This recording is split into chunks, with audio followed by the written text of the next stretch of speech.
If a facility is letting tourists hand feed elephants, I am not interested in visiting, and I want to explain why. Feeding elephants can seem really harmless, but it is a major red flag to me for a few reasons. The first is autonomy.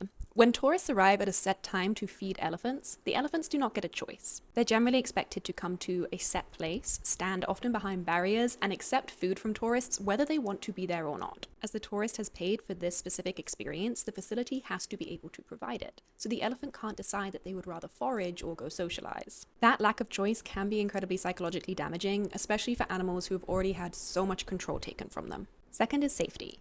Elephants are wild animals, they are not domesticated, and they are incredibly strong and unpredictable. If a tourist is allowed within touching distance of an elephant, the facility must feel confident that they have that elephant under control enough for that to be safe.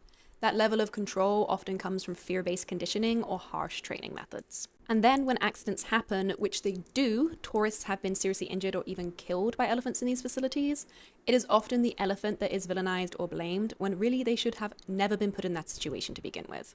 Third is humanization. While purposely humanizing wild animals may seem compassionate, it can actually make rehabilitation a lot harder and reduce the facility's priority on promoting natural behaviors. Yes, many rescued elephants have already been humanized due to their traumatic past, but sanctuaries should not be using that to their benefit. Rescued elephants deserve the chance to regain as many of their wild behaviors as possible, and associating tourists with food just gets in the way of that.